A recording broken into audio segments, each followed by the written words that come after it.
my first riser this preseason is Jonathan Kuminga of the Golden State Warriors, whose ADP right now is 138 on Yahoo. Is it finally time?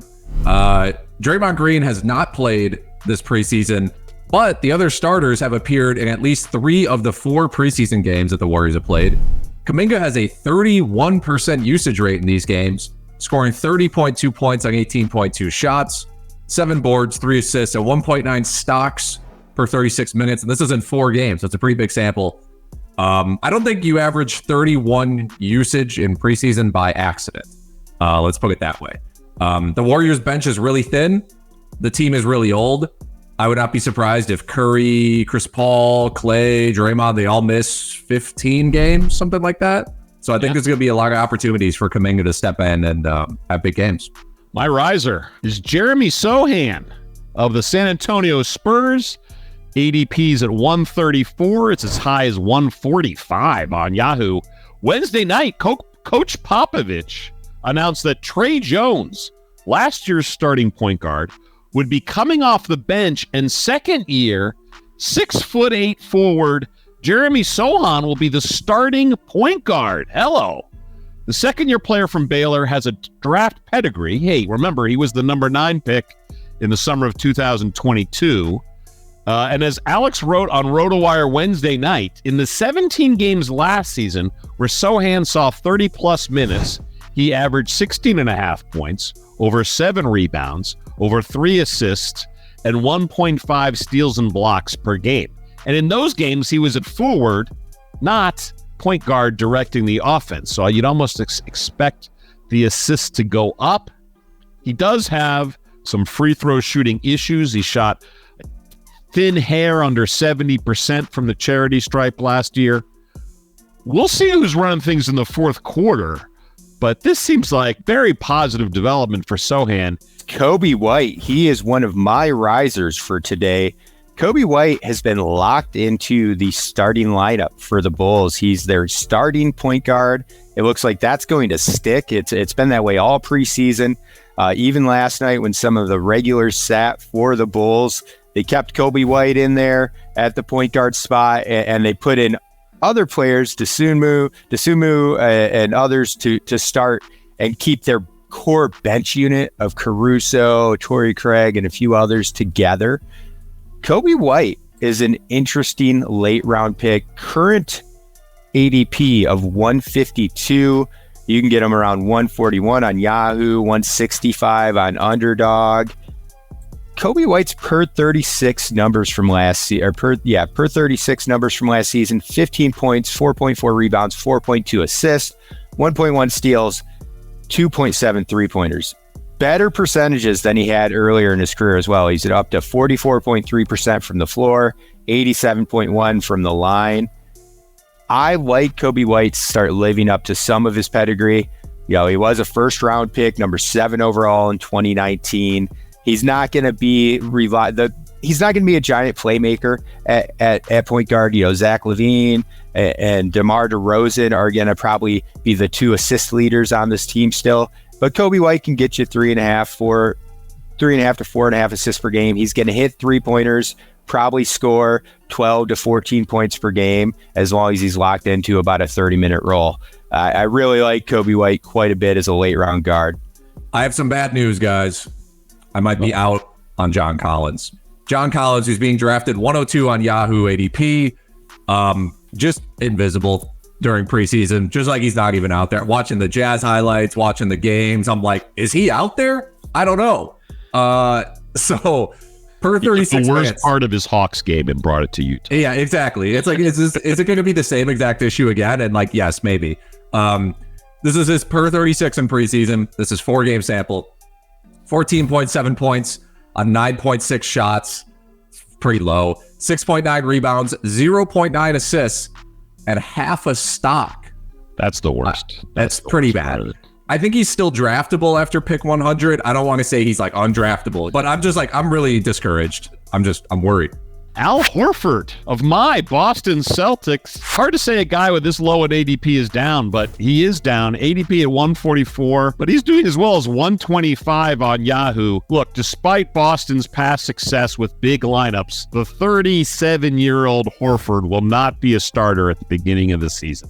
Instead, it looks like Boston's going to go with Holiday and White in the backcourt and Tatum, Brown, and Porzingis as the starting front court. This is good news for Derek White managers, as there was some debate that White would be the one going to the bench. It's also good news for Celtics fans who are worried about Jaylen Brown's ball handling skills. Rather have two true guards out there. But anyway, back to Big Al. He's much more valuable in real hoops than fantasy. For late pick centers, especially on Yahoo, I'd prefer Steven Adams, James Wiseman, Zubac in LA, or even Isaiah Jackson in Indianapolis for his blocks. Just, he's 37. He's always going to get the second of back-to-backs off. I think Boston's very happy to rest Big Al, until the playoffs. Zach Collins, 25-year-old center. He's going to be starting at center alongside Wemby, who will be at the 4 for the Spurs. Collins had a pretty good season last year in 23 minutes per, averaged 11.6 points, 6.4 rebounds, 2.9 assists, 0.8 blocks, with 52% from the floor, 76% from the line. He also attempted 2.3 three-pointers, so it is possible that's a growing area of his game where we see him actually eclipse one three-pointer made per contest. I really like what I've seen from Zach Collins this preseason. In 22 minutes, he's averaging basically 15 and 5 with 15 points, 7.3 rebounds, 5 assists as well, and 1.3 three-pointers made. And again, that's only in 22 minutes per. Him starting alongside Wemby, I think, will work well. And Zach Collins is a pretty good playmaker for a center, where I could see him averaging 3.5 assists per game from the pivot. PJ Washington, although this is partially because other guys are down. The Miles Bridges situation, I just don't know. I don't know what to tell you. I have no insight. I have no expert take. It's just, who knows? And also, Brandon Miller, I'm not sold.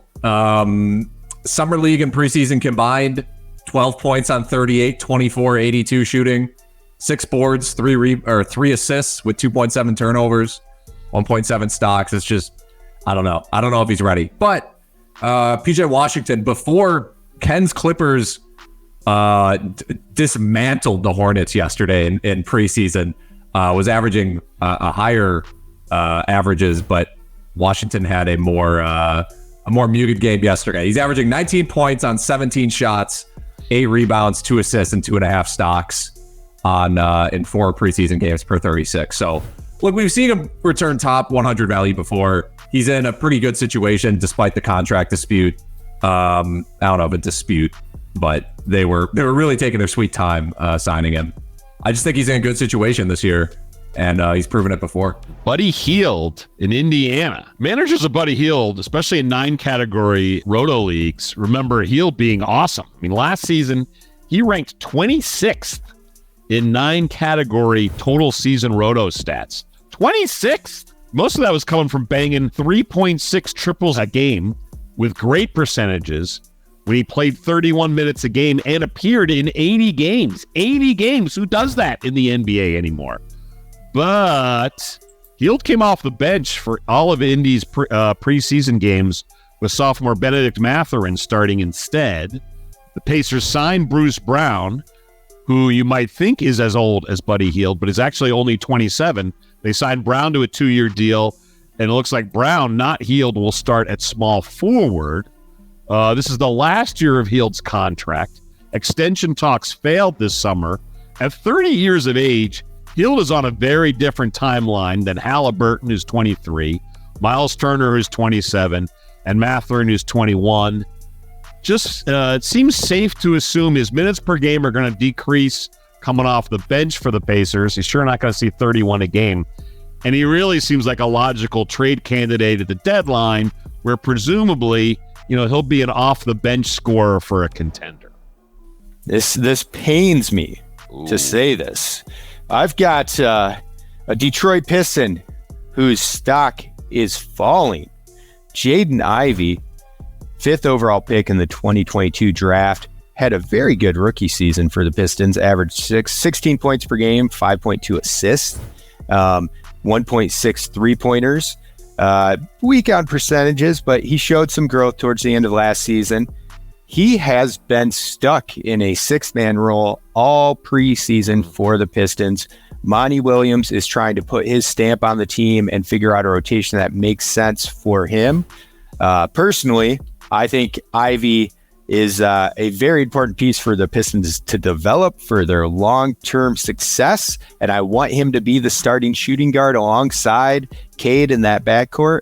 But I don't believe it's going to happen this year. He's at least at the start of the season, he will be deployed as the 6th man. I have Jaden Ivey in our staff keeper league. I kept him early on in best ball drafts. I was happy to take him in the 85 to 100 range. Now, not so much. I worry about his value for his fantasy value for this season. Well, this 3-car fantasy train wreck has hit the end of the line.